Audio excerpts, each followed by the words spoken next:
கர்த்தர் நல்லவர். Praise you, Father. கர்த்தருடைய வார்த்தை இந்த காலையில் நம்மோடு கூட இடைப்படும்படி, கர்த்தர் நம்மோடு கூட பேசும்படி, Praise the Lord. நம்ம எல்லாரும் கண்களை மூடி கர்த்தரை நோக்கி பார்ப்போம். Praise you, Father, Heavenly Father. Hallelujah. எல்லாரும் வாயில திறந்து இந்த காலையில் அவருடைய வார்த்தை நம்ம மத்தியில Hallelujah பலமாய் இடைப்படும்படியாய், நம்மோடு கூட கர்த்தர் பேசும்படியாய், ஒவ்வொருத்தரும் தாகத்தோடு Praise you, Father. Hallelujah.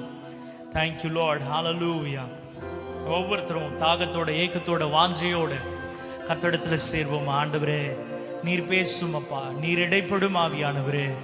ஆண்டவரே எங்கள் மத்தியில் நீர் ஆண்டவரே அப்பா அவங்க எங்களோடு கூட நீர் பேசுங்க. இந்த காலையில் ஆண்டவரே உடைய வார்த்தை எங்களை ஆண்டவரை விடுதலை ஆக்கட்டும். ஆண்டவரே உடைய வார்த்தை எங்களை ஆண்டவரை பலப்படுத்தட்டும். உடைய வார்த்தை எங்களை ஆளுகை செய்யட்டும் என்று சொல்லி கர்த்தரிடத்துல கேட்போமா. ஹல்லேலூயா.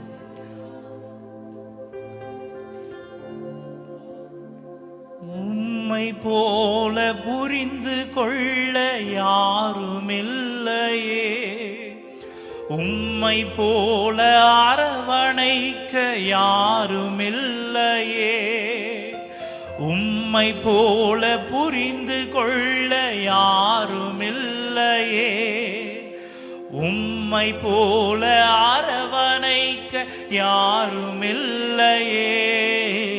நீர் போதும் என் வாழ்விலே ஏசையா, நீர் போதும் என் வாழ்விலே, நீர் போதும் என் வாழ்விலே ஏசையா, நீர் போதும் என் வாழ்விலே. தாய் போல தேற்றி, தந்தை போல ஆற்றி, தோள் மீது சுமந்திடும் என் ஏசையா. தாய் போல தேற்றி, தந்தை போல ஆற்றி, தோள் மீது சுமந்திடும் என் ஏசையா. உம்மை போல புரிந்து கொள்ள யாருமில்லையே, உம்மை போல அரவணைக்க யாருமில்லையே. சொல்லுங்க, உம்மை போல புரிந்து கொள்ள யாருமில்லையே, உம்மை போல அரவணைக்க யாருமில்லையே. நீர் போதும் என் வாழ்விலே ஏசையா, நீர் போதும் என் வாழ்விலே. தாய் போல பாசம், தந்தை போல நேசம், ஒரு தோழன் போல புரிந்து கொண்ட என் ஏசையா. தாய் போல பாசம், தந்தை போல நேசம், ஒரு தோழன் போல புரிந்து கொண்ட என் ஏசையா. உம்மை போல புரிந்து கொள்ள யாருமில்லையே, உம்மை போல அரவணைக்க யாருமில்லையே. சொல்லுங்க, உம்மை போல புரிந்து கொள்ள யாருமில்லையே, உம்மை போல அரவணைக்க யாருமில்லையே. நீர் போதும் என் வாழ்விலே ஏசையா, நீர் போதும் என், நீர் போதும், நீர் போதும் என் வாழ்விலே ஏசையா, நீர் போதும் என் வாழ்விலே.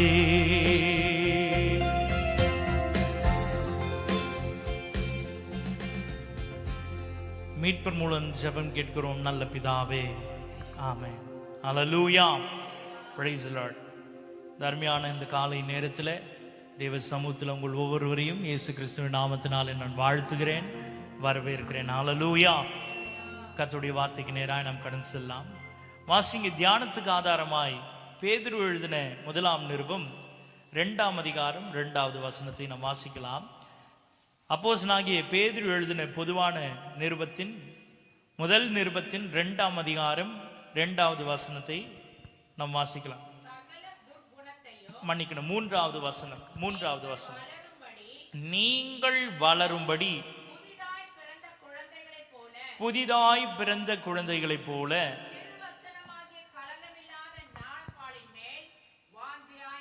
திருவசனமாகிய களங்கமில்லாத ஞானப்பாலின் மேல் வாஞ்சையாய் இருங்கள். நீங்கள் வளரும்படி புதிதாய் பிறந்த குழந்தைகளைப் போல திருவசனமாகிய களங்கமில்லாத ஞானப்பாலின் மேல் வாஞ்சையாய் இருங்கள். அல்லேலூயா, அல்லேலூயா, பிரைஸ் தி லார்ட். 1 பேதுரு 2ஆம் அதிகாரம் 3வது வசனம். பிரைஸ் தி லார்ட், அல்லேலூயா. கர்த்தர் நல்லவர். இந்த காலையில நம்முடைய செய்தியின் தலைப்பு புதிதாய் பிறந்த குழந்தைகளைப் போல. இந்த நாளின் செய்தியின் தலைப்பு புதிதாய் பிறந்த குழந்தை போல அல்லது குழந்தைகளைப் போல. பிரைஸ் தி லார்ட், கர்த்தர் நல்லவர். ஆங்கிலத்தில் வாசிக்கும் பொழுது in King James version it says, as newborn babes desire the sincere milk of the word that ye may grow thereby. As newborn babes desire the sincere milk of the word that ye may grow thereby. New international வெர்ஷன்ல அல்லது new NIV-ல இப்படியாய் போடப்பட்டிருக்கிறது. Like new born babies crave pure spiritual milk so that by it you may grow up in your salvation. இந்த reverb கொஞ்சம் கம்மி பண்ணு. Praise the Lord, கர்த்தர் நல்லவர். Like newborn babies crave pure spiritual milk so that by it you may grow up in your salvation. இது தமிழ்ல வாசிக்கும் பொழுது ரட்சிப்பு அப்படின்ற ஒரு வார்த்தை எங்கேயுமே இருக்காது. ஆங்கிலத்திலையும் கிங் ஜேம்ஸ் வெர்ஷன்ல ரட்சிப்பை குறித்து எங்கேயும் பேசப்படல.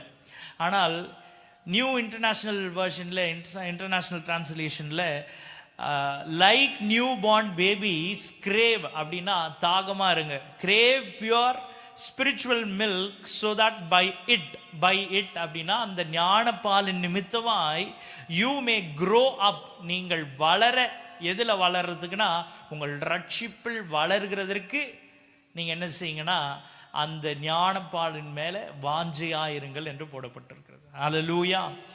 அதே காமன் இங்கிலீஷ் பைபிள்ல instead like a newborn baby desire the pure milk of the word, nourished by it you will grow into salvation. Nourished by it அப்படின்னா ஊட்டச்சத்து. Praise the Lord. Nourished அப்படின்னா அதனுடைய ஊட்டம். ஒரு பால் குடிக்கிற குழந்தைக்கு ஊட்டச்சத்து அதிகமா இருக்கும். ஏன் அப்படின்னா அந்த பால் தான் அந்த பிள்ளைக்குரிய போஷாக்கே. அது வேண்டிய எல்லா பலத்தையும் அந்த பால்ல இருந்து கிடைக்கும் அப்படின்றது போல அதன் நிமித்தமா எந்த ஞானப்பால்னா கர்த்தருடைய வேதமாகிய ஞானப்பால் நிமித்தமா ஒரு குழந்தை என்ன செய்யுதுன்னா அது வளர்கிறது. எதுலன்னா ரட்சிப்புல வளர்கிறது என்று வேதம் சொல்லுங்க. Price the Lord. இன்றைக்கு இந்த வேத பகுதியிலிருந்து நாம் தியானிக்கும்படி எடுத்துக்கொண்ட ஒரு குறிப்பிட்ட வார்த்தை, ஒரு குறிப்பிட்ட தலைப்பு என்ன என்றால் புதிதாய் பிறந்த குழந்தைகளைப் போல. லைக் நியூ பார்ன் பேபிஸ், புதிதாய் பிறந்த குழந்தைகளைப் போல. Like new born babies. முதல் காரியம் நாம் தியானிக்கலாம். Why does the Holy Spirit use newborn babies as a metaphor? பரிசுத்த ஆவியானவர் ஏன் புதிதாய் பிறந்த குழந்தைகளை உருவகமாக பயன்படுத்தி இருக்கிறார்? Why does the Holy Spirit use newborn babies as a metaphor? பரிசுத்த ஆவியானவர் ஏன் புதிதாக பிறந்த குழந்தைகளை உருவகமாக பயன்படுத்தி இருக்கிறார்? Praise the Lord. Hallelujah. எல்லாம் என்ன ஏதோ விசித்திர வினோதமா பார்க்குறீங்க. பாஸ்டர் என்ன பேசுறாரு, என்ன சொல்ல வராரு அப்படின்றது புரியாம திகைச்சு போய் பார்க்குறீங்க. நீங்க இப்ப இந்த செய்திக்குள்ள வரதுக்கே ஒரு சில நிமிஷங்கள் எடுக்கும் போல. சரி, அப்ப உங்க எல்லாருக்கும் ஒரு கதை சொல்லணும். கதை சொன்னா நீங்க எல்லாம் தெளிவாயிடுவீங்க. கதைக்கு போலாமா? சரி. ஒரு ஊர்ல அப்படின்னு ஆரம்பிச்சா எல்லாருக்கும் ரொம்ப பிடிக்கும். அப்போ ஒரு ஊர்ல ஒரு ராஜா இருந்தார். Price the Lord. அந்த ராஜா என்ன செய்தாரா, அந்த ராஜாவுக்கு சகல சம்பத்தும் செல்வாக்கும் அந்த தேசத்துல இருந்தது. Price the Lord. ஒரு ராஜா தன்னுடைய தேசத்துல அவருக்கு எல்லா சம்பத்து, அவருக்கு வேண்டிய எல்லா விதமான ஆஸ்திகளும் அந்தஸ்தும் பட்டங்களும் பெருமைகளும் எல்லாமே இருக்கு அவருக்கு. Price the Lord. அதனால அந்த ராஜாவுக்கு என்ன இருந்ததுன்னா, அவர்கிட்ட மிகுந்த பெருமை, ரொம்ப பெருமை அவருக்கு ரொம்ப. ஏன்னா அவர்கிட்ட எல்லாமே இருக்கு, அவர்கிட்ட இல்லாத பொருட்கள் இல்லை, அவர்கிட்ட இல்லாத செல்வம் இல்லை, அவர் நினைச்ச என்ன வேணாலும் செய்ய முடியும், அந்த அளவிற்கு வலிமை மிக்க ராஜாவாய் அவர் இருக்கிறார். Price the Lord. ஆனா ஒரு நாள் என்ன செய்தார்னா, அந்த ராஜா அவர் வழி நெடுக்க நடந்து போறார். அவரு சுத்தி பார்க்கலாமே அப்படின்றதுக்காக அந்த பட்டணத்துக்குள்ள இறங்கி அவருடைய தேசத்துக்குள்ள இறங்கி ஒரு நாள் நடக்க ஆரம்பிக்கிறார். நடந்து போகும்பொழுது வழியில ஒரு சின்ன குழந்தைய பார்க்கிறாரு. அந்த குழந்தை என்ன செய்யறான்னா, கீழே இருக்கிற மணலை வச்சு நிறைய சின்ன சின்ன வீடுகள் கட்டுவாங்க, பிள்ளைங்களுக்கு அதனை பிடிக்கும். மண்ணில் இப்போ யாரும் அதெல்லாம் விளையாடுறது இல்லை, எல்லாமே என்ன ஆயிடுச்சுன்னா கலர் பிளாக்ஸா மாறிடுச்சு இல்லை, எல்லாம் வீட்டுக்குள்ளேயே உட்காந்து விளையாடுற மாதிரி ஆயிடுச்சு. அப்போ இருந்த காலங்களில் இந்த ராஜாவுடைய காலத்துல பார்த்தீங்கன்னா, இந்த ராஜா அந்த குழந்தைய பார்க்கும்பொழுது அந்த குழந்தை என்ன செய்யறான்னா, மண்ணுனால சின்ன சின்ன வீடுகளை கட்டி அதுல அவனுக்கு அவ்வளோ சந்தோஷம், ரொம்ப சந்தோஷமா இருக்கு. அவன் அந்த வீட்டை கட்டுறான். அந்த வீடு அவனே கவனக்குறைவில் அப்படி தட்டினானா எல்லாம் கொட்டி போயிடும், அப்படிதானே? ஒரு மண்ணில் கட்டின வீடு எவ்வளோங்க தாங்கும்? அந்த பிள்ளை என்ன காங்கிரீட் போட்டால் கட்ட போகிறான்? கிடையாது. அந்த பிள்ளை சந்தோஷத்துக்காக என்ன செய்கிறான், நிறைய சின்ன சின்ன வீடுகளை கட்டி ரொம்ப சந்தோஷமா இருக்கிறான். இதை இந்த ராஜா பார்க்குறார். பார்க்கும்பொழுது அந்த பிள்ளைகிட்ட கேட்குறாரு, நீ என்னப்பா சாதாரண ஒரு மண்ணில் கட்டின வீட்டுக்கு இவ்வளோ சந்தோஷமா குஷியா இருக்கிற, ரொம்ப சந்தோஷமா இருக்கிற அப்படின்னு ஆச்சரியமா கேட்கிறார். ஏன் ஆச்சரியம்னா, அவர் இவ்வளோ பெரிய தேசத்தையே ஆளுமை செய்யறாரு. அந்த தேசத்துல அவருக்கு எவ்வளோ ஜனங்க இருக்கிறாங்க, அவர் சொன்னா அவருக்கு கட்டி கொடுக்கறதுக்கு ஆட்கள் இருக்கிறாங்க. அப்படியும் கட்ட வீடு பார்த்தீங்கன்னா சூப்பரா நிறைய ஆர்கிடெக்சர்லாம் பயன்படுத்தி ரொம்ப பெரிய அரண்மனைகளை விசித்திர வினோதமா செய்யக்கூடிய நல்ல பெரிய டிசைன்ல செய்யக்கூடிய ஆட்கள் இருக்கிறாங்க. ஆனாலும் அந்த ராஜாவுக்கு என்ன இல்லைன்னா திருப்தி இல்லை.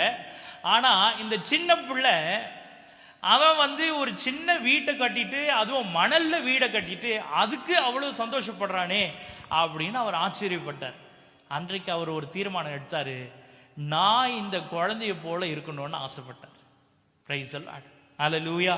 அதுக்கு அவர் சொல்றாரு, I have ruled like a king for many years. நான் பல வருஷமா ஒரு ராஜாவை போல ஆண்டு இருக்கிறேன். But I now wish to live with the heart of a child அப்படின்னு சொல்றார்.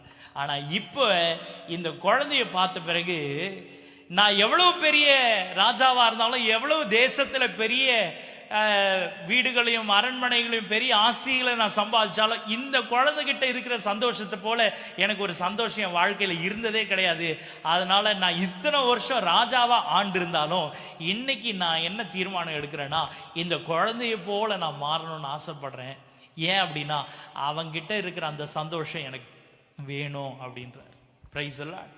ஹல்லேலூயா. இப்ப வேதம் சொல்லுது, 1 பேதுரு 2:3 நீங்க வாசிக்கும் பொழுது, நீங்கள் வளரும்படி புதிதாய் பிறந்த குழந்தைகளை போல. Praise the lord. ஹல்லேலூயா. நீங்கள் என்ன செய்யணும்னா, புதிதாய் பிறந்த குழந்தைகளை போல. ஒரு ராஜா எப்படி ஒரு சின்ன பிள்ளையினுடைய சந்தோஷத்தை பார்த்து அவங்கிட்ட இல்லாதது ஏதோ இவன் இந்த சின்ன பிள்ளை கிட்ட இருக்குது என்பதை தெரிஞ்ச பிறகு நானும் அந்த குழந்தையை போல மாறணும்னு விரும்பினானோ, இந்த காலையில இந்த ஆக்கியோனும் சொல்லுகிறார், இந்த பரிசுத்த ஆவியானவர் நம்மோடு கூட இந்த காலையில பேசுகிறார், நீங்களும் எப்படி மாறணும்னா புதிதா பிறந்த குழந்தை போல நீங்க மாறிடணும். Praise the lord.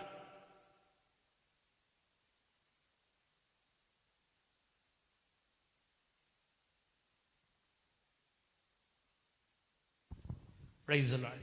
கர்த்தர் நல்லவர். முதல் காரியம் நாம தியானிக்க போறோம், பரிசுத்த ஆவியானவர் பேதுருவை கொண்டு எழுதும் பொழுது எவ்வளவோ இந்த பூமியில உதாரணங்களை மேற்கோள் காட்ட முடியும். ஆனா குறிப்பா ஏன் ஒரு குழந்தைய உருவகமாக காட்டியிருக்கிறார்? ஏன் இந்த குழந்தைய போல மாறணும்? ஏன் மற்ற இந்த பூமியில அவரை போல கூட காண்பிக்கலையே, என்ன மாதிரி இருங்க அப்படின்னு கூட இந்த இடத்துல சொல்லியே. இவர் சொல்லும் பொழுது ஒரு குழந்தையை போல மாறிடுங்கன்னு தானே சொல்றாரு. அப்ப ஏன் அந்த குழந்தை அவ்வளவு ரொம்ப முக்கியம் அப்படின்றத நம்ம தியானிக்க போகிறோம். முதல் காரியம் வாசிங்க, 1 பேதுரு 2ஆம் அதிகாரம் 3வது வசனத்தை வாசிங்க.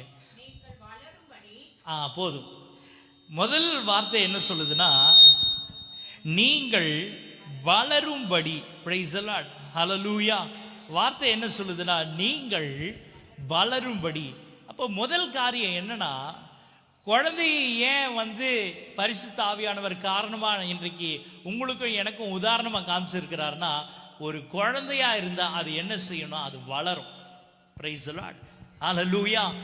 நீங்கள் வளரும்படி. நீங்கள் இந்த காலையில ஒவ்வொருத்தரையும் கர்த்தர் பார்த்து உங்ககிட்ட எதிர்பார்க்கிற ஒரு விஷயம் என்னன்னா, நீங்க ஒவ்வொருத்தரும் வளரணும். பிரைஸ் தி லார்ட், ஹல்லேலூயா. அப்படி என்றால் பிரைஸ் தி லார்ட் அர்த்தம் என்னன்னா, நீங்கள் வளரணும் அப்படின்னா, எந்த ஒரு குழந்தை வளருதோ அது சின்ன வயசுல அது செய்த காரியத்தை மறுபடியும் அது என்ன செய்யாது. இன்னைக்கு யாராவது விரல் சூப்பிட்டு இருக்கிறீங்களா? வாயில விரல் வச்சு பெரியவங்க யாருன்னா சூப்பிட்டு இருக்கிறீங்களா? யாருன்னா அப்படி செய்யறோமா? யாருமே செய்யறது இல்லை. ஏன் அப்படி செய்யறது இல்லை? சின்ன வயசுல நம்மளுக்கு சொல்லித்தராமலே வந்த பழக்கம் எது? யாரும் யாருன்னு சொல்லி கொடுத்தாங்களா? கை சூப்புங்க அப்படின்னு சொல்லி கொடுத்தாங்களா? யாருமே சொல்லி கொடுத்தது இல்லை. ஆனா கை சூப்புறதுக்கு யாரும் சொல்லித்தராமலே கற்றுக்கொண்டு அதை பல வருஷம் செய்தாலும் இன்றைக்கு யாரும் அதை என்ன செய்யறதுன்னா, அதை யாரும் வழக்கமா நம்ம செய்யறது இல்லையே. தாகமா இருக்குது, நான் கொஞ்ச நேரம் விரல் சூப்பிக்கிறேன் அப்படின்னு சூப்புறோமா? யாரும் இது செய்யறது இல்லை. ஏன் அப்படின்னா, குழந்தை என்ன செய்திருக்குன்னா இப்போ வளர்ந்துருக்கு.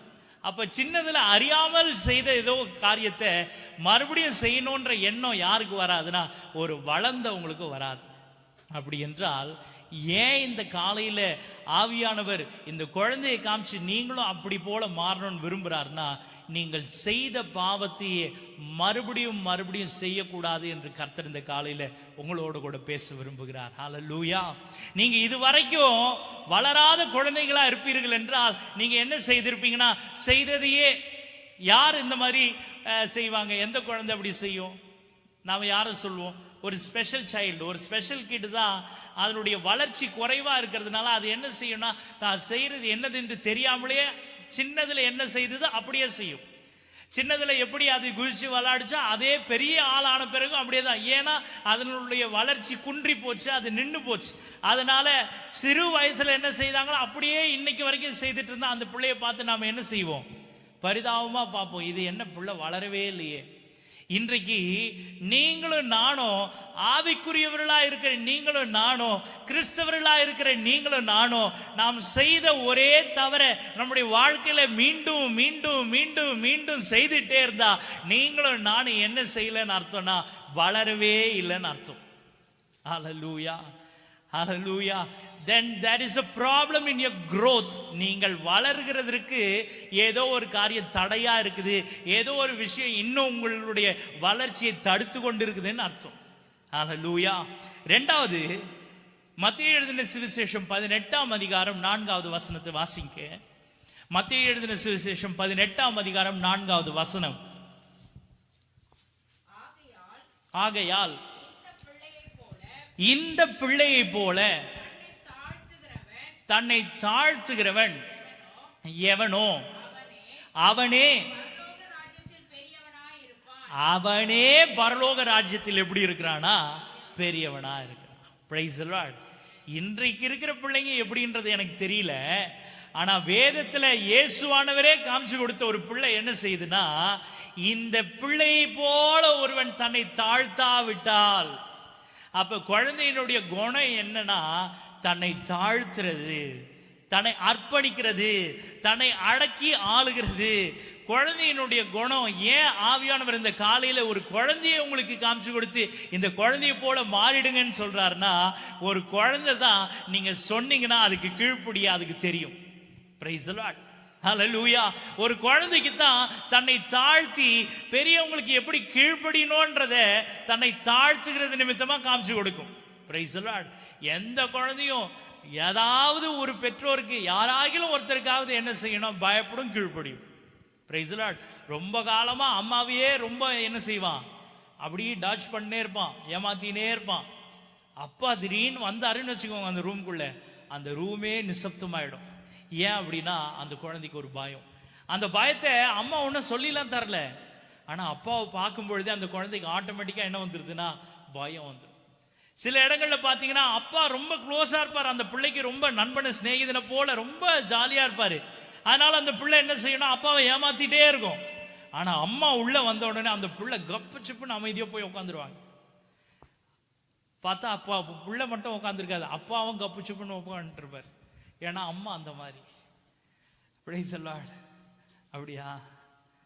நிறைய பேர் சிரிக்கிறத பார்த்தா எனக்கு டவுட்டா இருக்கு. Praise the lord. ஹல்லேலூயா. அப்ப இந்த குழந்தைக்கு தான் என்ன தெரியும்னா, தன்னை எப்படி பெற்றோர்கள் முன் அல்லது பெரியவங்க முன்னாடி தாழ்த்தணும்ன்றது தெரியும். Price the Lord. அப்ப ரெண்டாவது, இந்த காலையில நீங்க ஏன் குழந்தைகளை போல மாறணும்னா, எவன் ஒருவன் தன்னை தாழ்த்துகிறானோ அவன் தான் பரலோக ராஜ்யத்துல பெரியவனா இருப்பான். Price the Lord. அப்ப ஏன் ஆண்டவர் குழந்தை போல மாறணும்னு சொல்றாருன்னா, நீங்கள் உங்களை தாழ்த்த வேண்டியது அவசியமா இருக்கு. அல்லேலூயா. மூன்றாவது தியானிக்கலாம். மார்க் எழுதின சுவிசேஷம் 10ஆம் அதிகாரம் 14 மற்றும் 15வது வசனத்தை வாசிப்போம். மார்க் எழுதின சுவிசேஷம் 10ஆம் அதிகாரம் 14, 15 வசனங்கள். இயேசு அதை கண்டு விசனம் அடைந்து, சிறு பிள்ளைகள் என்னிடத்தில் வருகிறதற்கு இடம் கொடுங்கள், அவர்களை தடை பண்ணாதிருங்கள், தேவனுடைய ராஜ்யம் அப்படிப்பட்டவர்களுடையது. நல்லா கவனிங்க, 15வது வசனம் சொல்லுது, எவனாகிலும் சிறு பிள்ளை போல தேவனுடைய ராஜ்யத்தை ஏற்றுக்கொள்ளாவிட்டால் அவன் அதில் பிரவேசிப்பதில்லை. அல்லேலூயா. சிறு பிள்ளையினுடைய இன்னொரு குணம் என்ன தெரியுங்களா? அவன் ராஜ்யத்தை எப்படி என்ன செய்யறான் தெரியுங்களா? அந்த குழந்தை என்ன செய்யும் தெரியுங்களா? வேதம் சொல்லுது, எவனாகிலும் சிறு பிள்ளை போல தேவனுடைய ராஜ்யத்தை ஏற்றுக்கொள்ளாவிட்டால். சிறு பிள்ளைகள் கர்த்தருடைய ராஜ்யத்தை எந்த கள்ளம் கபடு இல்லாம ஏற்றுக்கொள்றாங்க. Price the Lord. ஆங்கிலத்துல அது ஏற்றுக்கொள்ளுதல் அப்படின்னா வெல்கம் பண்றதுன்னு அர்த்தம். Price the lord. Hallelujah. Welcome பண்றதுன்னா வரவேற்கிறது என்று அர்த்தம். ஹல்லேலூயா. எந்த சின்ன பிள்ளைக்கும் நீங்க கர்த்தருடைய ராஜ்யத்தை குறித்து பக்குவமா நீங்க சொன்னீங்கன்னா அது கள்ளங்கபடம் இல்லாம அப்படியே ஏற்றுக்கொள்வாங்க. அதனால தான் நம்முடைய சபையில சிறு பிள்ளைகள் ஊழியத்துக்கு ஏன் இவ்வளவு முக்கியத்துவம் தெரியுங்களா? இந்த வயதுல, இந்த சின்ன பிராயத்துல அந்த பிள்ளைங்களுக்கு கற்றுக் கொடுத்தீங்கன்னா அவன் முதிர் வயதுல என்ன செய்ய மாட்டானா, விடாதிருப்பான். அதனாலதான் வசனம் சொல்லுது, சிறு பிள்ளைகளை அவனை நடத்த வேண்டிய விதத்துல என்ன செய்யுங்க, நடத்துங்க. அதனால தான் நம்முடைய சபையில எதை விரும்புறோம்னா, சிறு பிள்ளைகளை கர்த்தருடைய வார்த்தையில நடத்துறதுக்கு விரும்புறோம். ஏன் அப்படின்னா அவன் முதிர் வயதிலே என்ன செய்ய மாட்டானா, விடவே மாட்டான். அல்லேலூயா. அவங்க தான் என்ன செய்யறாங்கன்னா, வேதம் சொல்லுகிறபடி, இயேசுவானவர் சொல்றபடி அவர்கள் தான் என்ன செய்யறாங்கன்னா கர்த்தருடைய ராஜ்யத்தை வரவேற்று ஏற்றுக்கொள்றாங்க. நீங்க வேற யார்கிட்டனா சொல்லி பாருங்களேன், கர்த்தருடைய ராஜ்யத்தை பத்தியோ அல்லது இயேசுவை பத்தியோ யார்கிட்டனா அவருடைய அன்பு பத்தியோ போய் சொல்லி பாருங்களேன், முதல் என்ன செய்வாங்கன்னா உங்ககிட்ட ஒரு கேள்வியோட தான் ஆரம்பிப்பாங்க. யாருகிட்டயாவது போய் சொல்லுங்களேன், கர்த்தருடைய ராஜ்யத்தை பத்தியும் இயேசுவை பத்தியும் போய் சொல்லி பாருங்களேன், அப்போ ஏங்க இதெல்லாம் நடக்குதுன்ற கேள்வியோட தான் உங்ககிட்ட ஆரம்பிப்பாங்களே. அதுக்கப்புறம் தான் அவங்க ரட்சிப்புக்கு இடம் இருக்குதா இல்லையான்றதை நீங்க தீர்மானிக்க முடியும். ஆனா அதே ஒரு சின்ன பிள்ளையை கூப்பிட்டு ஒரு சின்ன கதையை சொல்லி அந்த பிள்ளைங்களுக்கு எப்படியாவது கர்த்தருடைய வார்த்தையை ஒன்று சொல்லி கொடுத்து பாருங்களேன், அது அப்படியே மனப்பாடமா படிச்சு சொல்லும். அல்லேலூயா. அப்ப சிறு பிள்ளைகள் எதற்காக ஆண்டவர் நம்மளை சிறு பிள்ளையை போல, ஒரு குழந்தையை போல மாறணும்னு விரும்புறாருன்னா, எந்த கேள்வியும் எந்த கபடமும் எந்த வீணான சிந்தையும் இல்லாம அவர்கள் ராஜ்யத்தை என்ன செய்யறாங்கன்னா வரவேற்று ஏற்றுக்கொள்றாங்க, ஆசையா ஏற்றுக்கொள்றாங்க. இன்றைக்கு அப்படியே செவிடங்காதுல சங்கூதனாலும் கேட்காது பார்த்தீங்களா? அது மாதிரி இன்றைக்கு எவ்வளவோ நம்ம ஆண்டவரை பத்தி மற்றவர்களுக்கு சொன்னாலும், எவ்வளவு வளர்ந்தவங்க கிட்ட நீங்க போய் சொன்னாலும் அவர்கள் ஏன் கர்த்தருடைய ராஜ்யத்தை குறித்தும் அவரை குறித்தும் அறியாம போறாங்கன்னா, அவங்க இருதயம் கர்த்தருடைய ராஜ்யத்துக்கு இடமே கொடுக்கல. ஆண்டவருடைய ராஜ்யத்தை பத்தி நீங்க எவ்வளவு பேசுங்க, மறுபடியும் மறுபடியும் கேள்விகளும் சந்தேகங்களும் கேட்டுட்டே இருப்பாங்களே தவிர, என்னைக்காவது நான் ஆண்டவருக்கு ஒப்பு கொடுக்கிறேன்னு யாராவது நீங்க பேசும் பொழுதே ஒத்துக்கிட்டு இருக்கிறாங்களா? யாரும் அப்படி செய்யவே மாட்டாங்க. ஏன் அப்படின்னா அவங்க ராஜ்யத்தை விரும்பி ஏற்றுக்கொள்றது இல்லை. அநேக தரம் அவர்கள் கட்டாயத்தின் பேர்ல, கட்டாயம்னா நம்ம வற்புறுத்தி அவங்களை ஏற்றுக்கொள்ளுங்கன்ட்டு இல்லை, சூழ்நிலைமைகள் அப்படி மாறும். அவங்க எப்ப தேட ஆரம்பிப்பாங்கன்னா, உண்மையாவே எப்ப தேடுகிறதுக்கு ஒரு வாய்ப்பு வரும்னா, ஒரு சூழ்நிலைமை மாறுது, பிரச்சனை வருது, சரீரத்துல போராட்டம் வருது, அப்பதான் என்ன செய்வாங்கன்னா, ஆண்டவரே இயேசுவே அப்பா அப்படின்னு கூப்பிடுறது எப்போதானா, சரீரத்திலையும் அப்புறம் வாழ்க்கையிலையும் பிரச்சனைகள் வரும்பொழுதுதான் கட்டாயத்து நிமித்தமா என்ன செய்யறாங்கன்னா ஆண்டவருடைய ராஜ்யத்தை ஏத்துக்கிறாங்க. ஆனா சிறு பிள்ளைகள் தான் கர்த்தருடைய வார்த்தையை கேட்கும் பொழுதே ஆசையா அவருடைய வார்த்தையை ஏற்றுக்கொள்ளும். அல்லேலூயா. இப்ப எந்த சண்டே ஸ்கூல் பிள்ளைகிட்டையாவது போய் கேளுங்களேன். நிறைய பிள்ளைங்க வராங்களே இப்ப நீங்க சொல்லி தரீங்க, நீங்க கரெக்டா சொல்லி கொடுத்தாலும் சரி, தப்பா சொல்லி கொடுத்தாலும் சரி, வசனம் எப்படி சொல்லி கொடுத்தாலும் அந்த பிள்ளைங்க என்ன செய்யும்? அக்கா சொல்லிட்டாங்க, ஆண்டி சொல்லிட்டாங்க, அந்த வசனத்தை நீங்க என்ன சொன்னாலும், ஒரு வார்த்தையை விட்டு சொன்னா கூட அந்த பிள்ளைங்க என்ன செய்யும்? நீங்க என்ன சொல்றீங்களோ அப்படியே சொல்லும். ஏன்னா நீங்க சொல்லிட்டீங்க, அதனால அப்படியே கீழ்ப்படியும். அப்ப ஒரு குழந்தை என்ன செய்யணும்? 3 காரியம். முதல் காரியம், ஒரு குழந்தையை போல நான் ஏன் மாறணும்? ஆவியானவர் ஏன் இந்த காலையில் ஒரு குழந்தையை காமிச்சு இந்த குழந்தையை போல மாறுன்னு சொல்றாருன்னா, அந்த குழந்தை முதலாவது வளரும். Price the Lord. 2வது, அந்த குழந்தை என்ன செய்யும் தெரியுங்களா? தன்னை தாழ்த்தும். 3வது, அந்த குழந்தை கர்த்தருடைய ராஜ்யத்தை ஆசையாய் ஏற்றுக்கொள்ளும். Praise the lord. ஹல்லேலூயா. இப்ப 2வது நாம் தியானிக்க போகிறோம். இந்த புதிதாய் பிறந்த குழந்தையை போல மாறுவது எப்படி? How does one turn to be a newborn baby? புதிதாய் பிறந்த குழந்தையை போல மாறுவது எப்படி? இந்த கேள்வியை வேதாகமத்தில் ஒரு மனுஷன் கேட்டிருந்தான். அவன் யார் சொல்லுங்க பாப்போம்?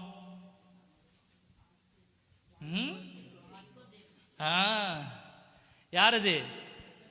யார் சொல்லுங்க, எல்லாரும் சொல்லுங்க சத்தமா. நிக்கோதேமு அப்படின்ற ஒரு மனுஷன் பகல்ல வந்து கேட்கல, பயந்துன்னு ராத்திரியில வராரு. ஏன்னா அவர் யாரு? அவர் யாருங்க? நிக்கோதேமு யாரு? ஏற்கனவே அவருக்கு பைபிள் தெரியும், அவருக்கு தெரியும், வசனம் தெரியும், வேதம் தெரியும், நியாயப்பிரமாணம் தெரியும். ஆனாலும் இப்ப அவர் வந்து ஒரு சந்தேகம். அதனால தான் சொன்னேன், இந்த குழந்தைய போல நீங்க மாறலன்னா இப்படி சந்தேகத்தோட தான் வந்து நிற்பாங்க. கிறிஸ்தவங்க நிறைய ஐயா அடிக்கடி சொல்லுவாங்க, கிறிஸ்தவன் கேள்வி கேட்டாலே முடிஞ்சு போச்சு. அல்லேலூயா. கேள்வியே கேட்டுன்னு இருக்கிறான் கிறிஸ்தவன். இவனும் தேவனை அறிந்திருந்தும் கேள்வி கேட்கிறான். Praise the Lord. அவன் எப்படி கேட்கிறான், என்ன நடக்குதுன்னு வாசிக்கலாமா? யோவான் எழுதின சுவிசேஷம் 3ஆம் அதிகாரம் 4-5 வசனங்கள் வாசிங்க. யோவான் எழுதின சுவிசேஷம் 3ஆம் அதிகாரம் 4-5. அதற்கு நிக்கோதேமு,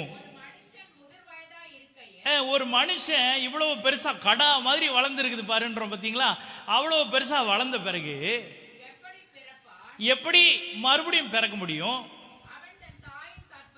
அவன் தன்னுடைய தாய், தன்னை பெற்றெடுத்த தாயினுடைய வயிற்றுல, கற்பத்துல மறுபடியும் உள்ள போய் பிரவேசிச்சு எப்படி ஐயா பிறக்க முடியும்னு கேட்கிறான். Praise the lord. ஹல்லேலூயா. கேள்வி விளங்குச்சுங்களா? இன்றைக்கு நாம அதே கேள்வியோட தான் இப்ப இங்க நின்றுட்டு இருக்கிறோம். Price the Lord. இவன் கேட்கிறான், ஒரு மனுஷன் இவ்வளவு பெருசா வளர்ந்த பிறகு மறுபடியும் தன்னுடைய தாயின் கற்பத்துல போய் பிறக்கிறது எப்படி? அது எப்படி சாத்தியமாகும்? எப்படி இவ்வளவு பெரிய மனுஷன் மறுபடியும் தன்னுடைய தாயின் வயிற்றுக்குள்ள போய் அவன் பிறக்க முடியும்னு கேட்கிறான். Praise the Lord. வாசிங்க. இயேசு பிரதியுத்தரமாக, ஒருவன் ஜலத்தினாலும் ஆவியினாலும் பிறவாவிட்டால் தேவனுடைய ராஜ்யத்தில் பிரவேசிக்க மாட்டான் என்று மெய்யாகவே மெய்யாகவே உனக்கு சொல்லுகிறேன். மெய்யாகவே மெய்யாகவே உனக்கு சொல்லுகிறேன். அல்லேலூயா. இப்ப இந்த மனுஷனுக்கு இவனை குறித்து நம்ம தெரிஞ்சு வச்சிருக்கிறோம். இவன் நல்ல ஒரு வேத பண்டிதர், வேத பாரகன், நல்ல ஆண்டவருடைய வார்த்தைகளை தெரியும். ஆனாலும் இவனுக்கு ஒரு கேள்வி வருது, அது இயேசு கிட்ட வந்து கேட்கிறான். Praise the Lord. அப்ப இதுக்கு காரணம் என்ன? ஒரு மனுஷன் இப்படி ஒரு கேள்விகளோட வந்து நிக்கிறதுக்கு காரணம் என்ன அப்படின்றத கொஞ்சம் நம்ம பார்க்க போறோம். Praise the lord. ஹல்லேலூயா. இப்ப வாசிங்க. யோவான் எழுதின சுவிசேஷம் அதே 3ஆம் அதிகாரம் 9வது வசனத்தை வாசிங்க. அதற்கு நிக்கதேமு இவைகள் எப்படி ஆகும் என்றான். இப்ப நான் கொஞ்சம் முன்னாடி உங்களுக்கு சொல்லியிருந்தேன், சிறு பிள்ளைகளை போல நீங்க மாறாவிட்டால் உங்களால எதை ஏற்றுக்கொள்ள முடியாதுன்னா பரலோக ராஜ்யத்தை வரவேற்போடு உங்களால என்ன செய்ய முடியாது. You cannot welcome the kingdom of God. உங்களுக்குள்ள அதிக எதிர்பார்ப்போடு ராஜ்யத்தை உங்களால ஏற்றுக்கொள்ளவே முடியாது. இப்ப இந்த மனுஷனுக்கு ஒரு தடை நிக்குது. எப்படின்னா இவன் கேட்கிற கேள்வி, இவன் சொல்றான், இது எப்படி சார் நடக்கும், இது எப்படிங்க ஆகும்? ஆண்டவர் இவ்வளவு பேசிட்டார், 5வது வசனத்திலே பதில் சொல்லிட்டாரு.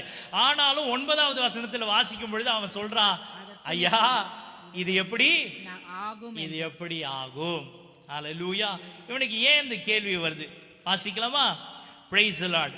ஆண்டவர் சொல்றாரு, 1 கொரிந்தியர் 1:22 வசனத்தை வாசிங்க. 1 கொரிந்தியர் 1:22 வசனத்தை வாசிங்க. யூதர்கள் எதை கேட்கிறாங்கன்னா அடையாளத்தை கேட்கிறாங்க. கிரேக்கர்கள் எதை கேட்கிறாங்க, எதை தேடுறாங்கன்னா ஞானத்தை தேடுகிறார்கள். நாங்களோ சிலுவையில் அறையப்பட்ட கிறிஸ்துவை பிரசங்கிக்கிறோம். அவர் யூதருக்கு இடரலாயும் கிரேக்கருக்கு பைத்தியமாயும் இருக்கிறாராம். Price the lord. ஹல்லேலூயா.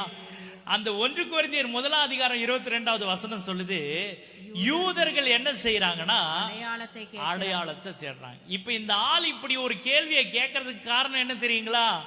யூதனுடைய பழக்கமே என்னன்னா, எனக்கு ஒரு அடையாளம் வேணும். நீ இப்படி சொல்றியா, காமி, அது காமி, எவிடன்ஸ் காமின்னு கேட்பான். நீங்க ஒரு யூதன் கிட்ட போய், எந்த யூதனை இன்னைக்கும் ஏன் யூதன் வந்து இயேசு மேசியா நம்புறது இல்ல தெரியுங்களா? அவனுக்கு அடையாளம் வேணும். எப்பா ப்ரூஃப் காட்டுன்னு கேட்பான்.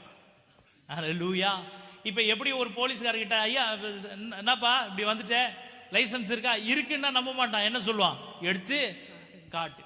ஏன்னா பொய் சொல்றதுக்கு வாய்ப்பு இருக்கு. யூதனுடைய பழக்கமே என்னதான்னா, அவன் பழக்கம் என்னதான், அடையாளம் எனக்கு வேணும், அடையாளம் நீ காமிச்சினா நான் அதை நம்புறதுக்கு தயார்னு சொல்றான். Price the Lord. இப்ப ஆண்டவர் சொல்றார், யோவான் 3:15 சொல்றாரு, தன்னை விசுவாசிக்கிறவன் எவனோ அவன் கெட்டு போகாமல்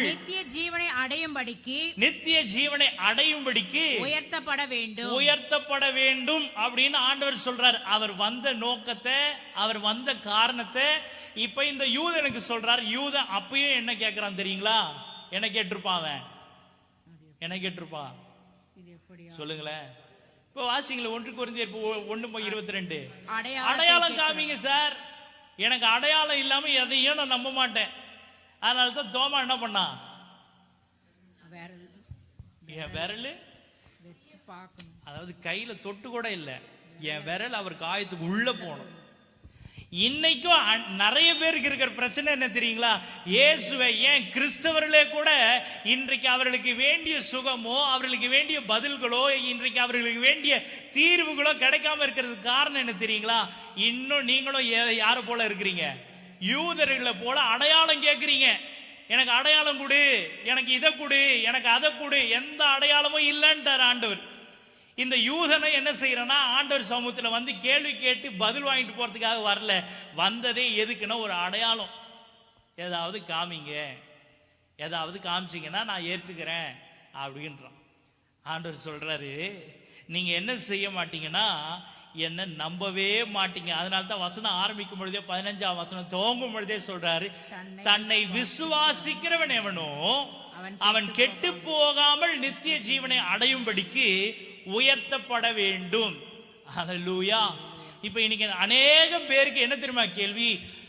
ஆதியில ஆதாமேவால் செய்த ஒரு தப்புக்கு இன்னைக்கு ஏன் நம்ம அந்த தண்டனை அனுபவிக்கணும்னு கேட்டுன்னு இருக்கிறான். எப்படி? நான் பிறக்க கூட இல்லைங்க, நான் என்ன செய்யல, ஆதாமேவால் இருந்தப்போ நான் யாருன்னு கூட தெரியாது, நான் எங்க இருந்தேன்னு கூட தெரியாது, நான் இல்லவே இல்லை. யாரோ ஒருத்தர் செய்த தப்புக்கு நான் ஏன் வந்து இவ்வளவு கஷ்டப்படணும்னு கேட்டுன்னு இருக்கிறான். இப்ப நீங்க எதை தேடுறீங்க?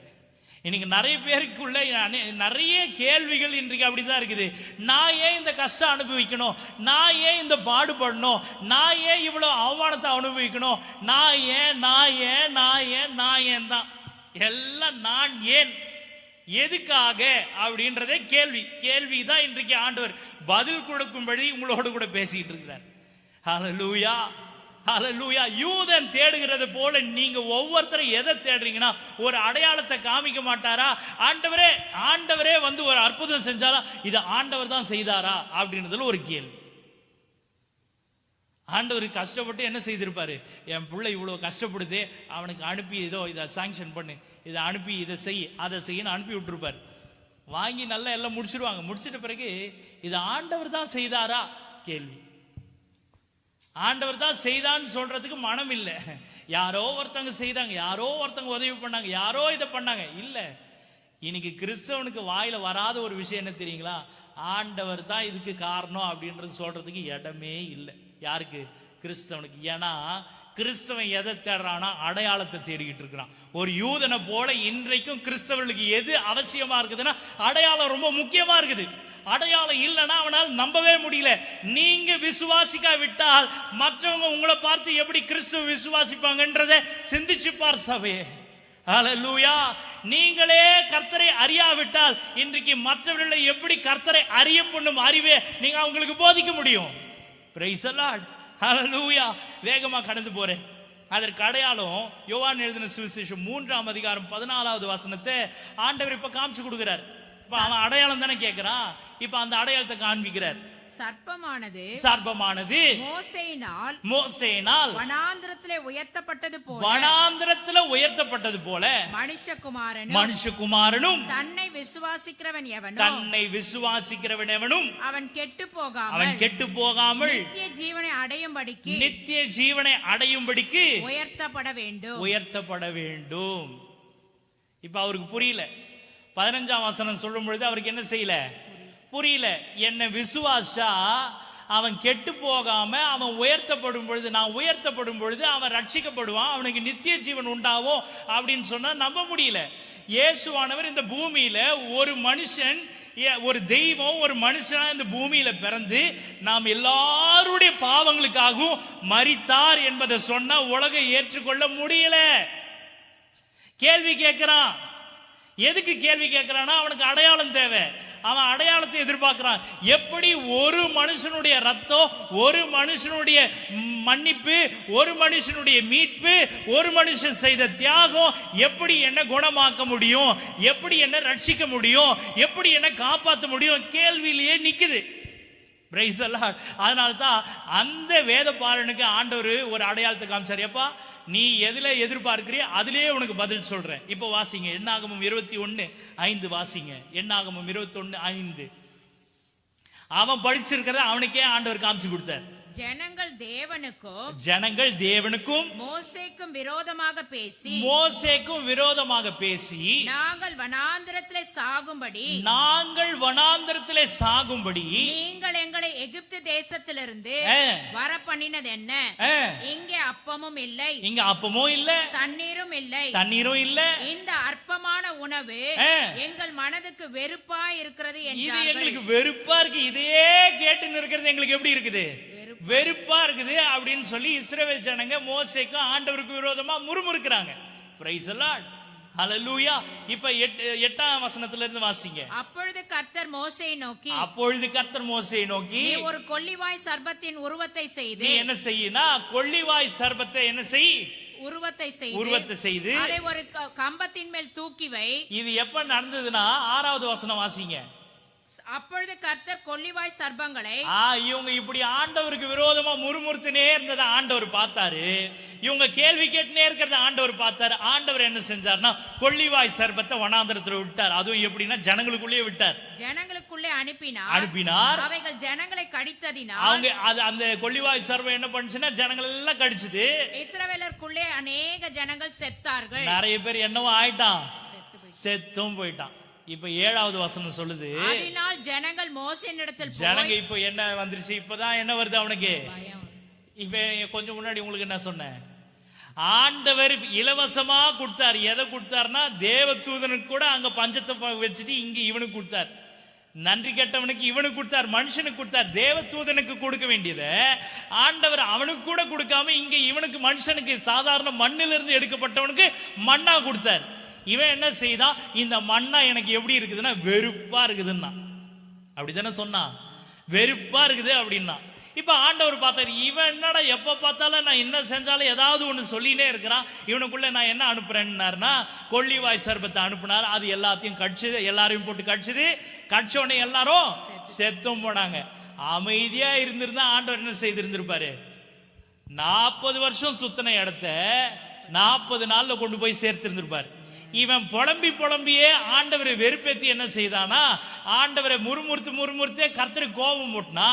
ஆண்டவர் அங்கங்க யாரை கொள்ளையடிக்கணுமோ, யாரை சாவடிக்கணுமோ எல்லாரையும் போட்டு தள்ளினார்.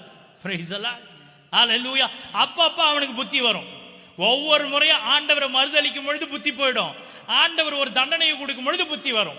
இன்னைக்கு அப்படிதான் கிறிஸ்தவனும் இருக்கிறான். கிறிஸ்தவனும் என்ன செய்யறானா, அப்பப்ப தப்பு செய்யறான், அப்பப்ப தேவையான இச்சைக்கு விழுந்து போறான், அப்பப்ப அவனுக்கு என்னெல்லாம் தோணுதா செய்யறான்.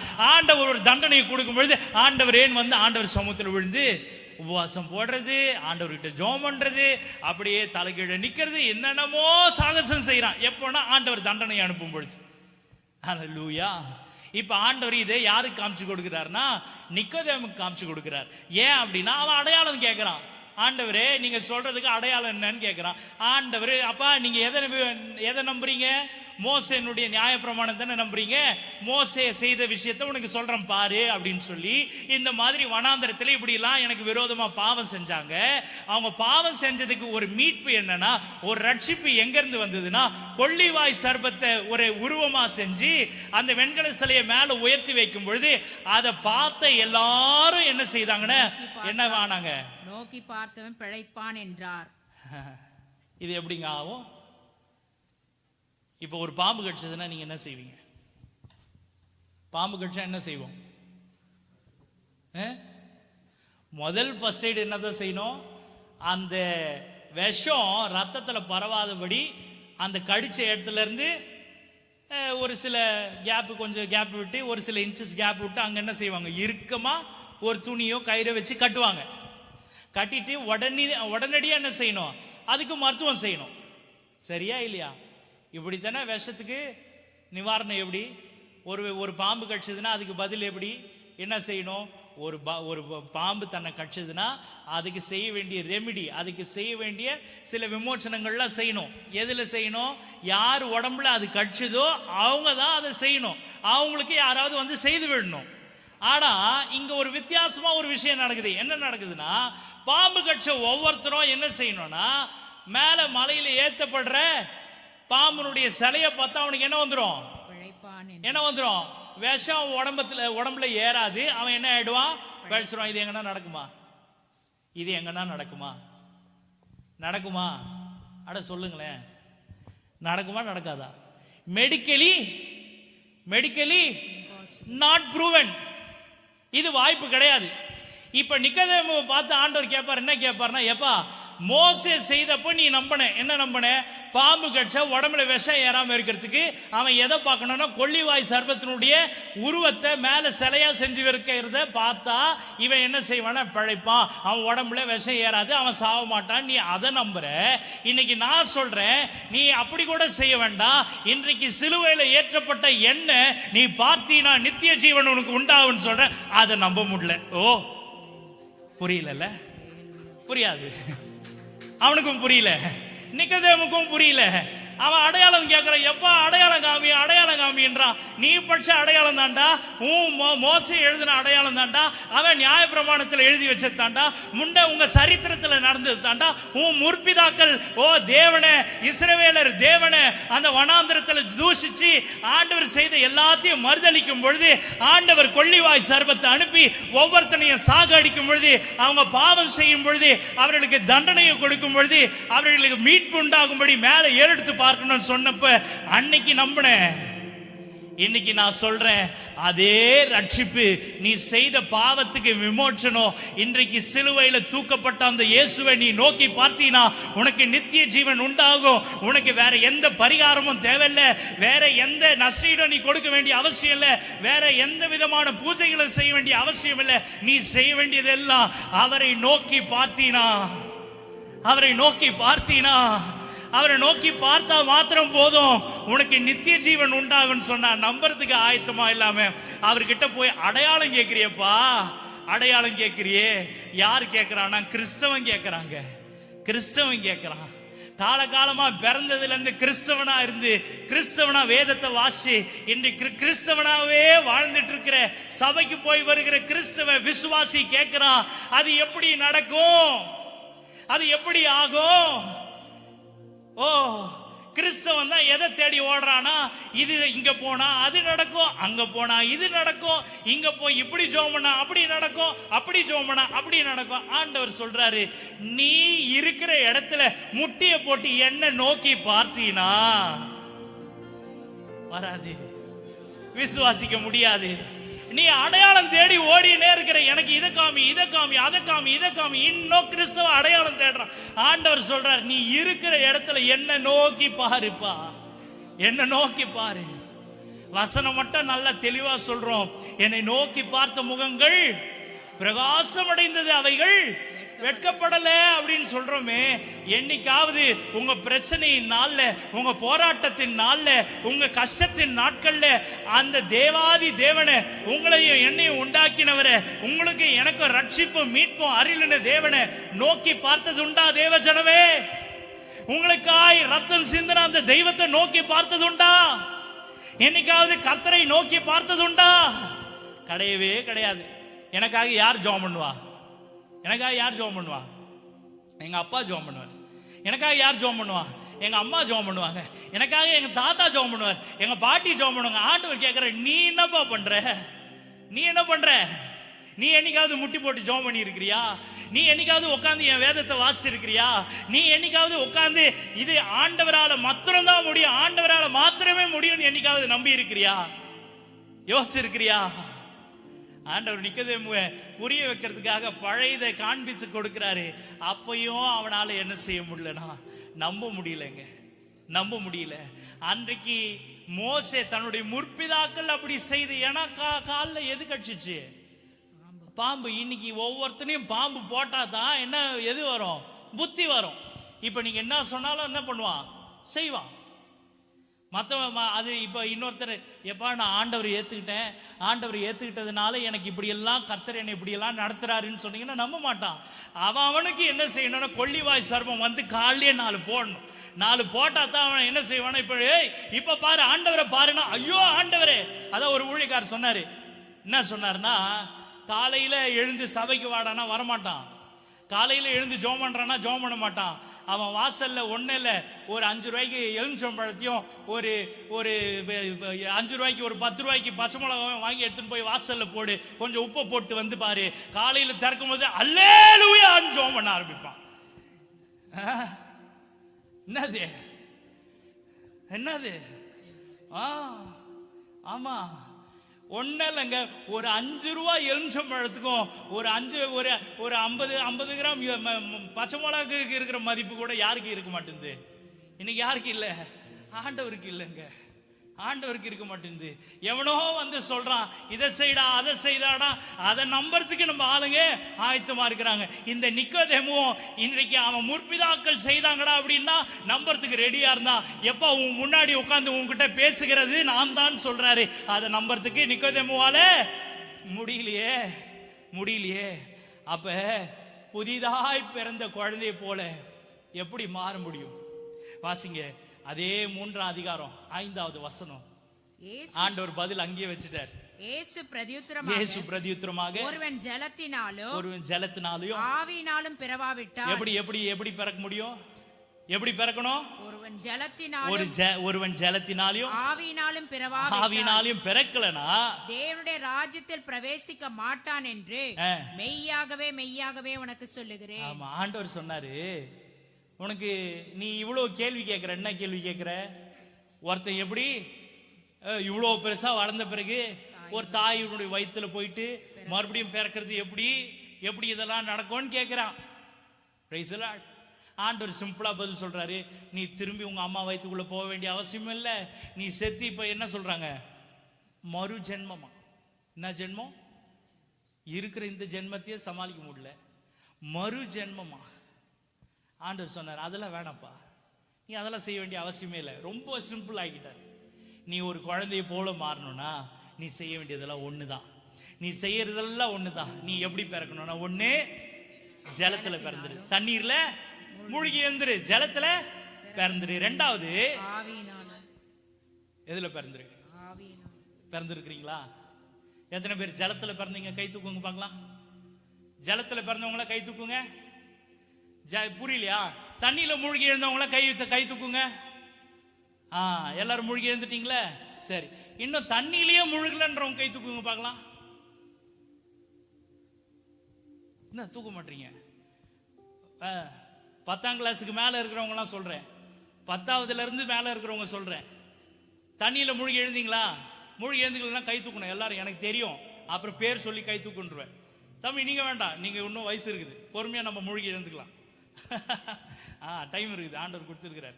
மற்றவங்களாம் சொல்லுங்க, யாரெல்லாம் 1 2 3 ஞானஸ்தானம் மூழ்கி ஞானஸ்தானம் பெற்றவங்க எடுக்கல, கை தூக்கி இருக்கணும். அப்ப ஆமா, கை தூக்கணும். 1 2 3 4 இந்த வருஷம் முக்கியம் இல்லாமா? தொட்டி ரெடி, தொட்டி ரெடி. எத்தனை பேரு? எத்தனை பேரு? 4. ரெடியா? ரெடியா? தொட்டி ரெடிங்க. நீ மறுபடியும் ஒரு குழந்தைய போல மாறணும்னா ரொம்ப சிம்பிள் ஆக்கிட்டார். நீ போய் இன்னொருத்தன் வயிற்றுக்குள்ள, உங்க தாய் வயிற்றுக்குள்ள திருப்பி உட்கார முடியாது. அங்க போய் நீ பிறக்கவும் முடியாது. உனக்கு மீட்பு வேணும்னா, உனக்கு ரட்சிப்பு வேணும்னா, நீ அவரை நோக்கி பார்த்தா போதும். கீழே தொட்டிய ரெடியா வச்சிருக்கிறாரு, ஒரே முக்கிடலாம். Oh father, hallelujah. Oh come on church, ரெடியா இருக்குது. பெரிய கஷ்டமே இல்ல. இந்த விஷயத்தை இதே மத்தவங்கள மாதிரி நீ ரட்சிப்பு வேணும்னா நீ என்ன பண்ணணும்னா, ஒரு 50,000 ரூபாய் என்ன செய்யணும், காணிக்கையா எழுதிடணும். சரியா? மொட்டை அடிச்சிடணும். ஓகேயா? இப்படித்தான் துணி போடணும். இதெல்லாம் சொல்ல ஆண்டவர் சிம்பிள் ஆக்குனார். ரொம்ப சிம்பிள், வெரி சிம்பிள். நீ என்ன சொந்த ரட்சகரா ஏத்துக்கணும்னா, எப்படி மோசே அந்த வெண்கல சர்பத்தை நோக்கி பார்த்தா போதும் உயிர் தப்பிடும் அப்படின்னு சொன்னானோ, இன்றைக்கு இயேசுவும் உன்னை பார்த்து சொல்றாரு, இன்றைக்கு என்னை நோக்கி நீ பார்த்தீனா, இப்போ நீ என்னை ஏற்றுக்கொள்ள ஆயத்தமா இருந்தீனா, இன்றைக்கு உனக்கு நித்திய ஜீவன் வேணும் அப்படின்னு நீ நினைச்சினா, இன்றைக்கு என்னை நோக்கி பார்த்து அந்த ஞான ஸ்நானம் என்னும் திருமுழுக்கல நீ மூழ்கிறதுக்கு ஆயத்தமானினா, இப்போ ஒப்பு கொடுத்தா நீயும் உன் குடும்பத்தார ரட்சிக்கப்படுவீங்க. Hallelujah, hallelujah, very simple. Hallelujah, hallelujah. இதுல எதனா கஷ்டம் இருக்குதுங்களா? நீங்க செய்ய வேண்டியதெல்லாம் உங்க பாவத்தை வாயினால அறிக்கை செய்து, ஆண்டவரே தப்பு செஞ்சுட்டேன், உங்களுக்கு விரோதமா எவ்வளோ காரியம் செஞ்சுட்டேன், நீங்க இப்ப கட்டு போடணும், அதை பண்ணணும், இதை பண்ணணும், எதுவும் அவசியம் இல்லை. உங்களை இயேசுவை நீங்க உங்க வாழ்க்கையை அவர்கிட்ட ஒப்பு கொடுத்து, இயேசுபா என்னை ஏத்துக்கிறீங்களான்னு கேட்டா ரெடியா இருக்கிறார். நாங்க எப்படி ரெடியா இருக்கிறோமோ அது போல அவர் எங்களை விட ரெடியா இருக்கிறார். எதுக்காகனா, உங்களை அவர் மகனாகவும் மகளாகவும் ஏற்றுக்கொள்றதுக்கு இஸ் ரெடி, இஸ் ரெடி. ஹல்லேலூயா. இது ஜலத்துல பிறக்கிறது. நீங்க ஒப்பு கொடுத்தா முடியும். இல்ல ஆண்டவரே பரவாயில்ல, விஷம் பொறுமையா, இப்பதான் முட்டி வரைக்கும் வந்திருக்குது, கொஞ்சம் ஏறி இடுப்புக்கு வரட்டும், இடுப்பு கொஞ்சம் வாங்கும், அப்புறம் நான் வரேன், அப்ப கூட யோசிப்பேன் அப்படின்னா கொஞ்சம் ஏறி நெஞ்சுல ஒரு அழுத்தம், அப்பயும் கொஞ்சம் யோசிக்கிறேன்னா தலைக்கு ஏறிடும், அப்புறம் ஒன்றும் பண்ண முடியாது. எது ஈஸின்றது சொல்லுங்க. எது ஈஸி? உங்களை பயம் காட்டலங்க, உங்களை பயமுறுத்துறதா இருந்தா இதோட பெட்டரா பயமுறுத்துவேன் நான். அதுக்கு இடம் இல்லை இங்க. இங்க உங்களுக்கு மீட்பு உண்டாகணும்னா, உங்களுக்கு நித்திய ஜீவன் உண்டாகணும்னா, இன்றைக்கு இந்த ஆண்டவர் கொடுத்து இந்த வாழ்க்கையை விட நீங்கள் மரித்த பிறகு அவரோடு கூட சேர்ந்து வாழுகிற ஒரு வாழ்க்கை இருக்கு பார்த்தீங்களா, அவரோடு கூட ஆளுமை செய்கிற ஒரு வாழ்க்கை இருக்கு பார்த்தீங்களா, அந்த வாழ்க்கையை அனுபவிக்கிறதுக்கு இங்க நீங்க செய்ய வேண்டிய ஒரே ஒரு விஷயம் ஒன்று இருக்கும் என்றால் அது வேற ஒன்றுமே இல்லை. ரொம்ப சிம்பிள். ஞான ஸ்நானத்துல மூழ்கி எழுந்தா பொழுதும் நீங்க என்ன செய்யப்படுவீங்கன்னா ரட்சிக்கப்படுவீங்க. ரெண்டாவது வேதம் சொல்லுது, என்ன செய்யுங்க? ஹல்லேலூயா. என்ன செய்யணும்? ஆவியினால. இப்ப தூக்குங்க. இப்ப அடுத்து வரேன். எத்தனை பேர் ஆவியில பிறக்கல? ஆவியில எத்தனை பேர் மூழ்கல? எங்க தண்ணியில மூழ்கிட்டீங்க, அதோட போதுமா உங்களுக்கு? போதுமா உங்களுக்கு? எத்தனை பேர் ஆவியில மூழ்கல? ஜலத்தினாலையும் ஆவியினாலையும் பிறக்கலன்னா எங்க போக முடியாது? இப்ப தூக்குங்க, யாரெல்லாம் ஆவி பெறல தெரியும், அவங்களுக்கு தெரியும், அவங்களுக்கு தெரியும். 1 2 3 4 5 6 7 பரலோக ராஜ்யம் போகணுன்ற பிளான் இருக்குதா இல்லையா? அதுக்கு தானே கஷ்டப்பட்டு வரீங்க. பரலோக ராஜ்யம் போனோம்னா ஜலத்துல பிறந்த மட்டும் போதாதுன்னு சொல்ல, அது மட்டும் செஞ்சா போதும்பா சொல்ல. ஆண்டவர் சொல்றாரு எதுலயும் பிறக்கணுமா? அவசியம் தானே. ஏன்னா இயேசுவே சொல்லி இருக்கிறார் எதுலயும் பிறக்கணும், ஆவியிலையும் நீங்க பிறக்கணும். அல்லேலூயா. அப்ப இது 2 நடந்தாதான் நீங்க எங்க போக முடியும்? பரலோக ராஜ்யத்துக்கு போக முடியும். அப்ப முதல்ல நம்ம வாசிக்கலாமா? எப்படி ஜலத்துல பிறக்கிறதுனா என்னதுன்னு தெரியணும், ஆவியில பிறக்கிறதுனா என்னன்னு தெரியணும். இது 2 தெரியாம நீங்க அதுல போய் முக்கி எத்தனை முறை முக்கினாலும், இன்னைக்கு நிறைய பேர் 10 வாட்டி ஞானஸ்நானம் எடுக்கிறான்.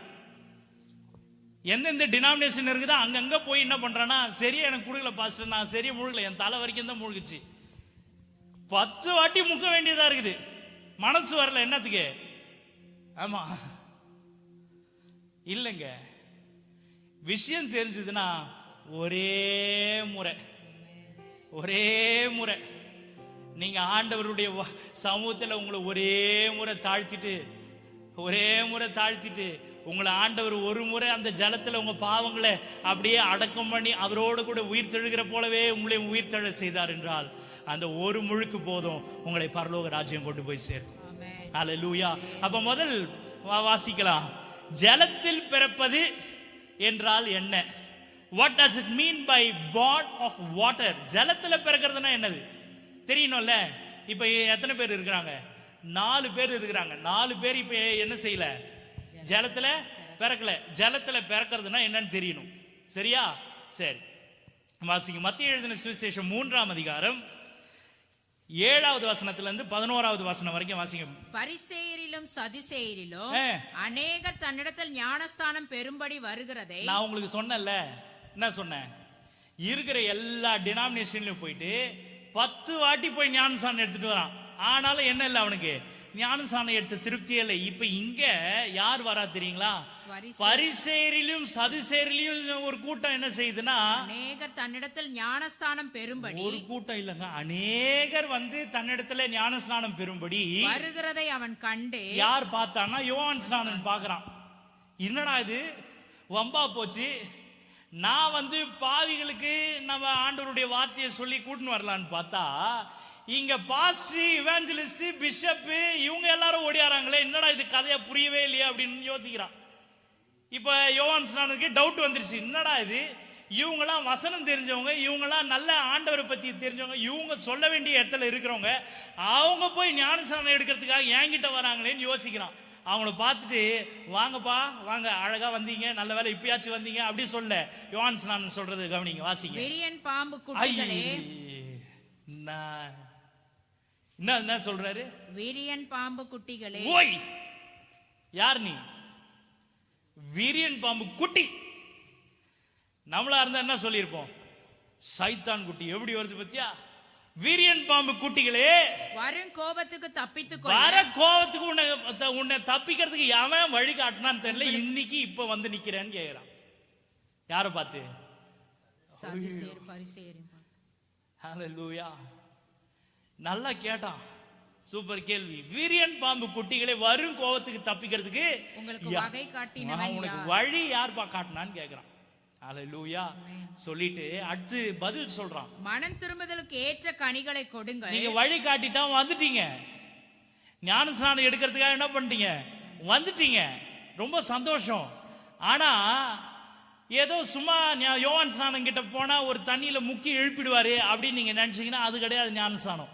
நல்லா புரிஞ்சுதா தம்பி? கன்ஃபர்மேஷன் எடுத்தல, ஞானஸ்நானம் என்னன்னு தெரியுமா?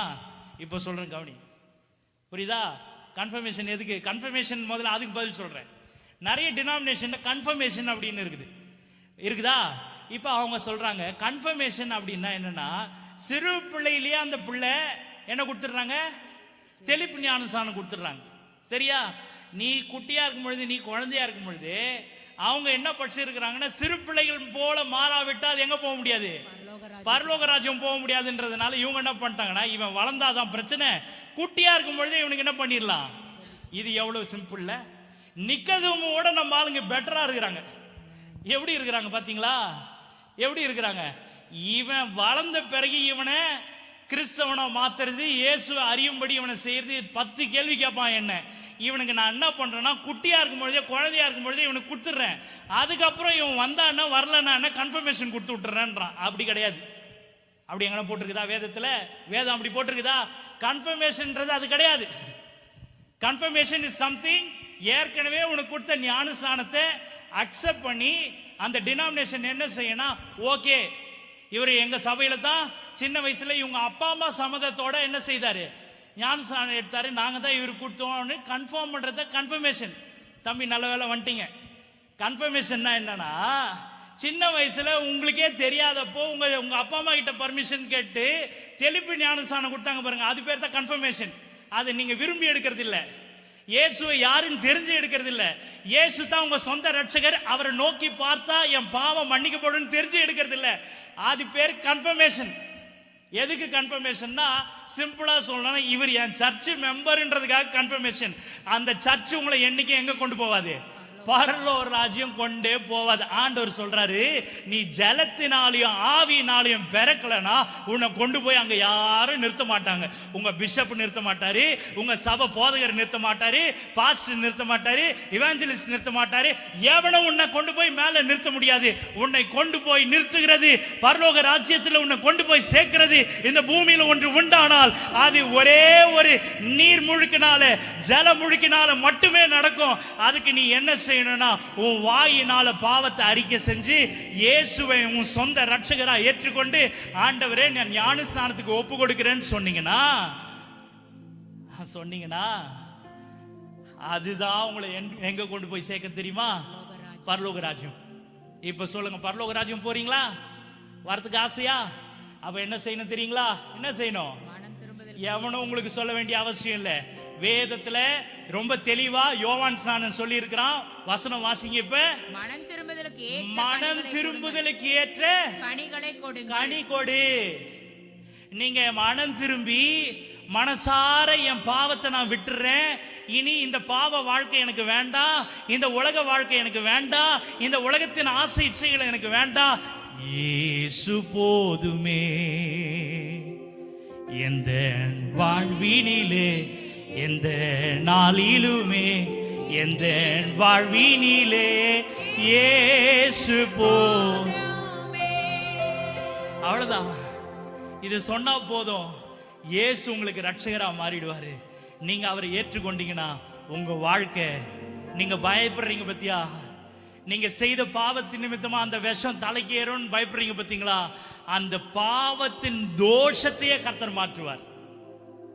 பாவத்தை மாத்திரம் இல்லைங்க, பாவத்தினுடைய வேறு, அதனுடைய பிச்சு, அதனுடைய வேறு இருக்கு பாத்தீங்களா, அதையே உங்கள இருந்து புட்டிங்க வெளியே எரிஞ்சு கர்த்தர் உங்களை ஒரு புது மனுஷனா மாத்துவார். அதுக்கு ஆசைப்படுறவங்க எதுக்கு ஒப்பு கொடுங்க? ஞானஸ்நானத்துக்கு ஒப்பு கொடுங்க. ஹல்லேலூயா. இப்ப சொல்லுங்க, ஞானஸ்நானம் எடுக்கிறீங்களா? ஞானஸ்நானம் எடுக்க ரெடியா? ஞானஸ்நானம் எடுப்பியா? கன்ஃபர்மேஷன் வேணுமா, ஞானஸ்நானம் வேணுமா? எவனோ எனக்கு கன்ஃபார்ம் பண்ற விஷயம் எனக்கு வேணாம், எனக்கு இயேசு போதும்னு சொல்றவங்க ஆண்டவர்கிட்ட சொல்லுங்க, ஆண்டவரே நீங்க எனக்கு வேணும்பா, நீங்க எனக்கு வேணும்பா. எவனோ ஒருத்தர் எனக்கு கன்ஃபார்ம் பண்ணி சொல்ல வேண்டிய அவசியம் இல்லை, நான் கன்ஃபார்ம் பண்ணி இருக்கிறேன், என் வாழ்க்கை இயேசுவுக்கு மாத்திரம்னு சொல்றவங்க நீங்க தைரியமா ஆண்டவர்கிட்ட ஒப்பு கொடுக்கலாம்.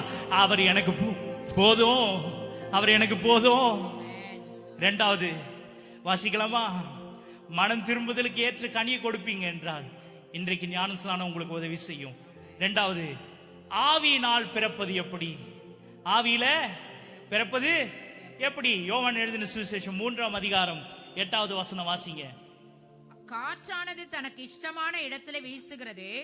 ஆண்டவர் பதில் சொல்றாரு, 2 விதத்துல நீ பிறக்கணும். ஒன்னு ஜலத்துல பிறக்கணும், இன்னொன்னு ஆவியில பிறக்கணும். ஆண்டவர் சொல்றாரு, காற்றானது தனக்கு இஷ்டமான இடத்திலே தனக்கு எப்படியெல்லாம் இஷ்டம் இருக்குதோ அந்த இடத்துல அது வீசுது. அதன் சத்தத்தை கேட்கிறாய். அது சத்தத்தை உசு உசு நீ கேக்குற, உசுன்னு அடிச்சுன்னு இருக்குது, பலமா அடிக்குது. அத நீ கேக்குற.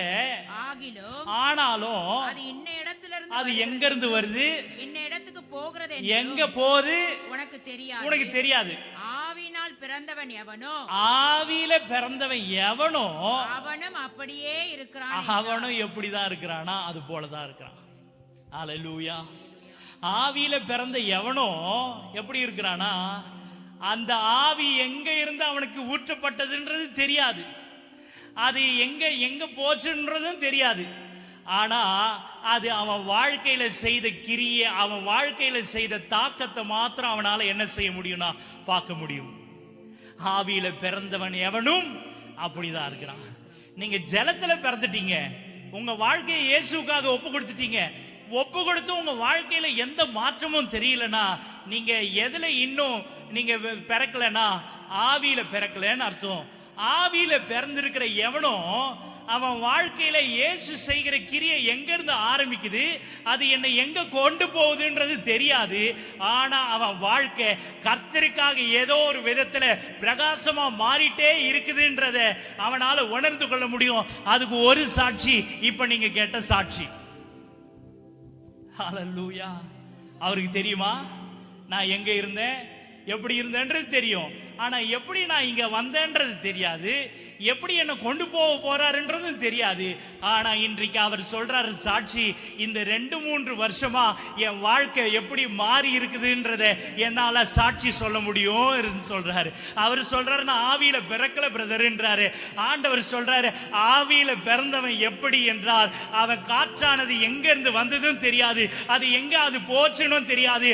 ஆனால் அது செய்த வேலையை மாத்திரம் அவனால ஹல்லேலூயா உணர முடியும். இன்றைக்கு அந்த பலத்த காற்று அடிக்கிற முழக்கம் போல சத்தம் மக்கடா மௌதியா சதரல மௌதியா ஹல்லேலூயா வானத்திலிருந்து வந்து இறங்கி இங்க இருக்கிற ஒவ்வொருத்தரையும் எப்படி ஆண்டு கொண்டு இருக்கிறது ஒவ்வொருவராலையும் பார்க்க முடிகிறது.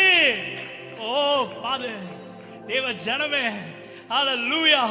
இன்றைக்கு உங்க ஒவ்வொருத்தருடைய வாழ்க்கையிலும் ஆவியானவர் செய்கிற தாக்கத்தை உங்களால எங்க துவங்குது எங்க முடியுதுன்றத சொல்ல முடியாது. ஆனா உங்க வாழ்க்கை அவருக்கு சாட்சியா மாறும், அவருக்கு சாட்சியா மாறும். நேரம் அதிகமா போயிடுச்சு, நான் ஈஸியா முடிச்சுட்டு போயிடுறேன். ஹல்லேலூயா, பிரைஸ் தி லார்ட். அப்போஸ்தலர் 1ஆம் அதிகாரம் எடுங்க, வாசிங்க. ஹல்லேலூயா, பிரைஸ் யூ ஃபாதர். இடையில நிறைய காரியம் இருந்துச்சு, ஆனா சொல்ல முடியல. அப்போஸ்தலர் நான் சிம்பிளா முடிச்சுட்டு போயிடுறேன். அப்போஸ்தலர் 1ஆம் அதிகாரம், பிரைஸ் தி லார்ட், 8வது வசனத்தை வாசிங்க. பரிசுத்த ஆவி உங்ககிட்ட வரும்பொழுது நீங்க முதல்ல என்ன ஆயிடுவீங்க, பெலன் அடைவீங்க. நீங்க எருசலேம்ல, யூதேயா முழுவதிலும், சமாரியாவிலும், பூமியின் கடைசி வரைக்கும் அவருக்கு சாட்சியா மாறிடுவீங்க. ஓ, ஆவியில பிறந்தவன் எப்படி இருப்பான் தெரியுங்களா? ஆவியில பிறந்தவன் எப்படி இருப்பான் தெரியுங்களா? ஞான ஸ்நானத்துக்கு முன்னாடி இருந்தது பாத்தீங்களா, அந்த வாழ்க்கை மாறிடும்.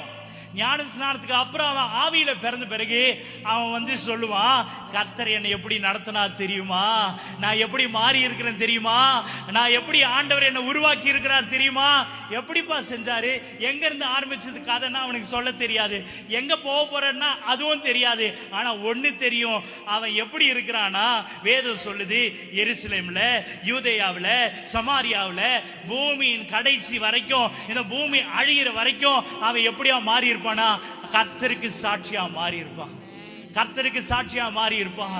இப்ப சொல்லுங்க, நீங்களும் நானும் எப்படிங்க மாறணும்? நீங்களும் நானும் எப்படி மாறணும்? சாட்சியா மாறணுமா, குழந்தைய போல மாறணுமா? குழந்தைய போல மாறிடலாமா? குழந்தைய போல மாற முடியுமா? ஹல்லேலூயா. அந்த காலையில தேவ ஜனமே, நீங்க உண்மையாகவே ஜலத்துல பிறந்திருந்தா அந்த குழந்தைய போல கர்த்தருடைய ராஜ்யத்துல நீங்கள் வளரணும். ஹல்லேலூயா. உங்களை தேவ சமூகத்துல தாழ்த்தணும். 3வது நீங்க என்ன செய்யணும்னா, அவர் ராஜ்யத்தை ஒரு குழந்தைய போல ஆசையா ஏற்றுக்கொள்ளணும். நீங்க குழந்தைய போல மாறி இருக்கிறீங்களா? இன்றைக்கு சொல்லுங்க, இன்றைக்கு ஒப்பு கொடுத்து போங்க. எத்தனை பேர் இந்த செய்தியை கேட்டு உங்களை ஒப்பு கொடுக்கிறீங்க?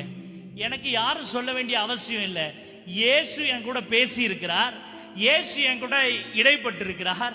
அவர் என்ன குழந்தைய போல மாற சொல்லி இருக்கிறாரு. நான் அவருக்கு குழந்தைய மாற ஆசையா இருக்கிறேன். இப்போ என் வாழ்க்கையை ஒப்பு கொடுக்கிறேன்னு சொல்றவங்க, உண்மையா அப்படி சொல்றவங்க தைரியமா ஒப்பு கொடுங்க, தைரியமா சொல்லுங்க, இன்றைக்கு என் வாழ்க்கை இயேசுவுக்கு. உங்களுக்காக ஞானசான தொட்டி ரெடியா இருக்குது. எத்தனை பேர் நீங்க ஆயத்தமா இருக்கிறீங்க? எத்தனை பேர் ஒப்பு கொடுக்க ரெடியா இருக்கிறீங்க?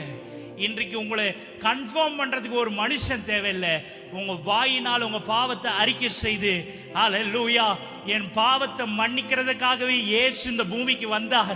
அவர் வந்ததுனால நான் மீட்படைந்தது மாத்திரமல்ல, அவர் அனுப்பின பரிசுத்த ஆவியானவர் என்ன எல்லா இடங்களிலும் சாட்சியாய் மாற்றியும் வைத்திருக்கிறார்.